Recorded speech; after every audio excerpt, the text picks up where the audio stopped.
Halo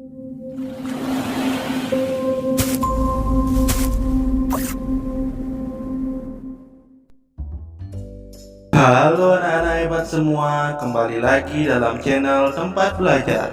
Tempat belajarnya para juara.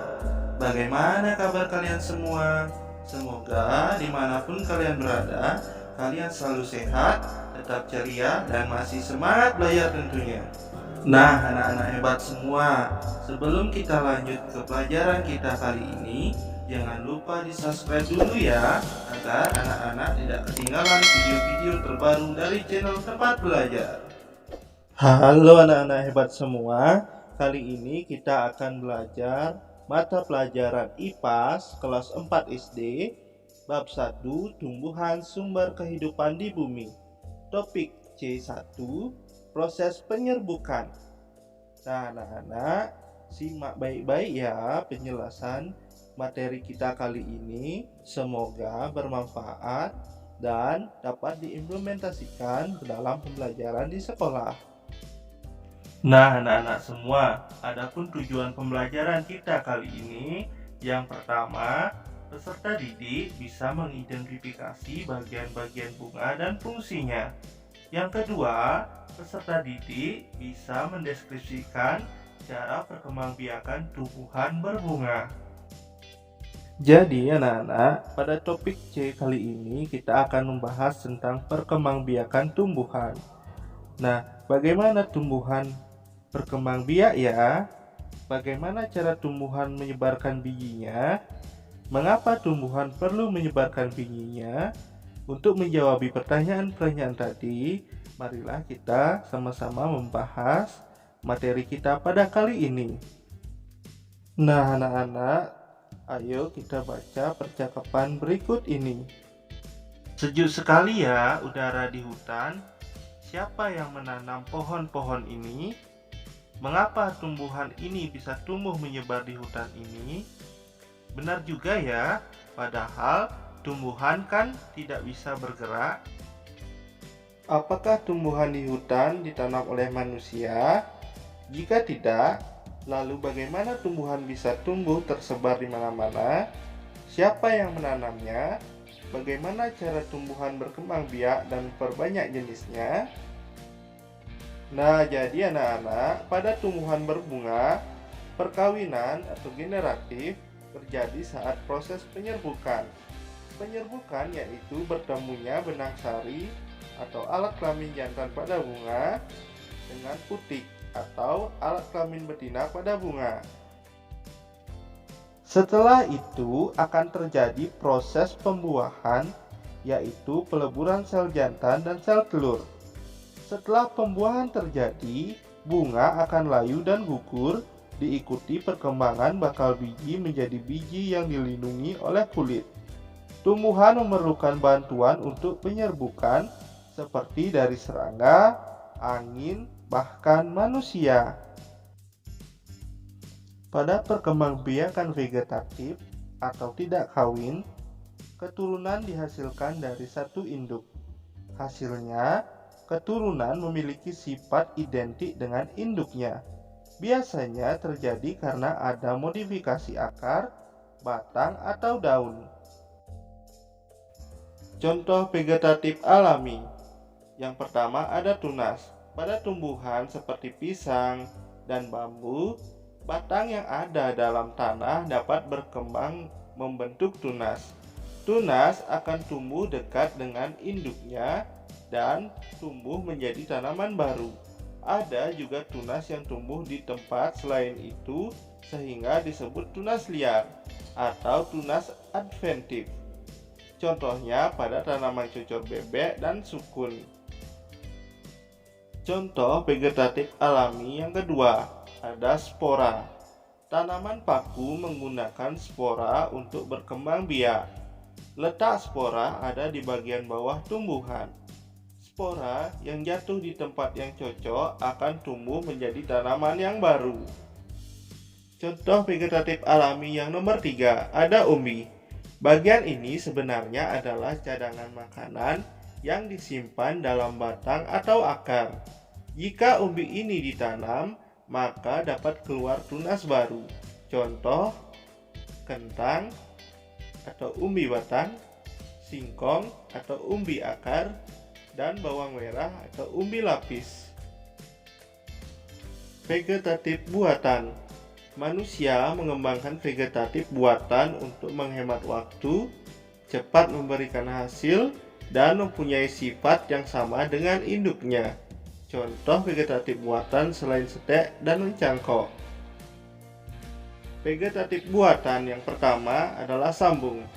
Disebut juga mengenten, berkembangbiakan dengan cara menyambung batang dua tumbuhan yang jenisnya sama tetapi kualitasnya berbeda. Tujuannya untuk memperoleh kualitas tanaman yang lebih baik. Contoh vegetatif buatan yang kedua yaitu merunduk. Teknik berkembang biak dengan cara merundukkan batang tanaman ke tanah agar tumbuh akar. Setelah akar timbul, batang bisa dipotong. Contohnya pada alamanda. Bagian tubuh dan fungsi bunga. Jadi anak-anak, bunga itu ada dua jenis, yaitu bunga sempurna dan tidak sempurna. Benang sari dan putih adalah alat perkembangbiakan tumbuhan. Benang sari dan putih bisa terletak dalam satu bunga yang sama. Ini dinamakan bunga sempurna.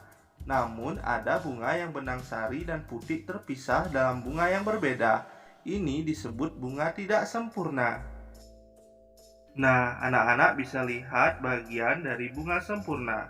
Ada mahkota, ada kelopak, ada dasar bunga, ada tangkai bunga, bakal biji, tangkai putih, kepala putih, serbuk sari. Jadi, mahkota adalah bagian bunga yang berwarna indah, menarik serangga untuk hinggap. Serbuk sari yaitu bagian alat kelamin jantan yang menempel di tubuh hewan, terbawa angin dan sebagainya. Kepala putih yaitu tempat menempelnya serbuk sari. Dan bakal biji yaitu tempat tumbuhnya biji setelah terjadinya perkembangbiakan. Nah, kemudian ada bunga tidak sempurna. Nah, anak-anak bisa lihat bagian-bagian bunga tidak sempurna, yaitu ada kepala putih, tangkai putih, bakal biji, yaitu bunga betina, dan bunga jantan ada serbuk sari, kepala sari, dan tangkai sari. Jadi anak-anak dapat diingat kembali bunga tidak sempurna yaitu bunga betina dan bunga jantan itu terpisah. Nah, anak-anak coba perhatikan gambar A dan B. Jadi, contoh bunga sempurna adalah bunga stroberi dan bunga kembang sepatu. Jadi, ini adalah contoh bunga yang sempurna. Mari mencoba. Bagaimana tumbuhan berbunga berkembang biak? Mari kita baca dahulu teks berikut, lalu jawab pertanyaannya. Hubungan antara serangga dan bunga. Pernahkah kalian melihat lebah yang terbang di sekitar bunga? Serangga ini senang sekali dengan bunga. Bagaimana tidak? Bunga adalah sumber makanannya. Serangga ini senang sekali dengan nektar atau sari bunga. Warna bunga yang cerah dan aromanya yang harum memikat para serangga untuk hinggap di bunga. Lebah dan serangga lainnya kemudian asik menikmati sari bunga yang lezat. Ketika itu, serbuk sari akan menempel pada tubuh serangga. Ada yang menempel di ekornya, ada di sayapnya, atau di sekitar mulutnya. Setelah selesai menikmati nektar di bunga ini, lebah dan serangga akan terbang ke bunga yang lain. Saat serangga menikmati nektar di bunga yang baru, benang sari yang ada di tubuhnya akan jatuh ke putik bunga. Lalu, terjadilah yang namanya penyerbukan. Penyerbukan adalah ketika benang sari menempel di kepala putik. Ini adalah cara perkembangbiakan tumbuhan berbunga. Apa yang terjadi setelah proses penyerbukan? Dalam putik akan tumbuh yang namanya biji. Biji inilah yang nanti bisa dipakai tanaman untuk memperbanyak jenisnya. Walaupun tanaman tidak punya kaki untuk berpindah tempat, namun ada serangga dan hewan-hewan yang membantu tumbuhan berkembang biak. Nah, anak-anak, marilah kita jawab pertanyaan berikut berdasarkan teks. Pertanyaan yang pertama, mengapa serangga senang hinggap di bunga? Nah, jadi serangga senang hinggap di bunga karena nektar atau sari bunga adalah sumber makanannya. Pertanyaan yang kedua, apa itu proses penyerbukan? Nah, jadi anak-anak, penyerbukan adalah ketika benang sari menempel di kepala putih. Pertanyaan yang ketiga, bagaimana cara serangga membantu proses penyerbukan? Cara serangga membantu proses penyerbukan yaitu saat serangga menikmati nektar di bunga yang baru, benang sari yang ada di tubuhnya akan jatuh ke putik bunga. Lalu terjadilah yang namanya penyerbukan.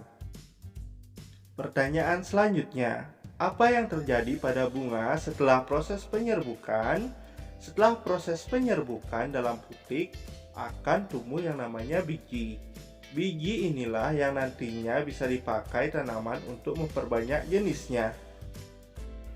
Nah, anak-anak, setelah mempelajari teks sebelumnya, buatlah sebuah komik 4 strip yang bercerita tentang penyerbukan. Dalam komik tersebut sertakanlah serangga yang mencari makan di bunga, serbuk sari yang menempel pada serangga, serbuk sari yang jatuh ke kepala putik saat serangga mencari makan, bunga yang berubah menjadi buah setelah adanya proses penyerbukan. Yang ketiga, saling bertukarlah komik dengan masing-masing teman kalian. Bacalah komik yang sudah dibuat teman kalian dengan seksama. Selesai membaca, sampaikan kepada teman kalian apa yang kalian suka dari komik buatannya. Nah, anak-anak, sekarang anak-anak perhatikan komik yang telah Bapak buat. Anak-anak bisa mencontoh untuk membuat sebuah komik seperti yang Bapak sudah contohkan. Nah, anak-anak, mari kita refleksikan dengan menjawab pertanyaan-pertanyaan berikut ini. Pertanyaan yang pertama, bagaimana cara tumbuhan berbunga berkembang biak? Pertanyaan yang kedua, bagian bunga apa yang berperan dalam proses perkembangbiakan? Pertanyaan yang ketiga, apa peran hewan dalam berkembangbiakan tumbuhan? Yang keempat, selain melalui serangga, menurut kalian apalagi yang bisa membantu terjadinya proses penyerbukan? Yang kelima, apa yang terjadi pada bunga setelah melakukan perkembangbiakan? Mari kita jawab bersama-sama. Pertanyaan yang pertama, bagaimana cara tumbuhan berbunga berkembang biak? Jawabannya adalah dengan cara penyerbukan. Yang kedua, bagian bunga apa yang berperan dalam proses perkembangbiakan? Yaitu serbuk sari dan kepala putik.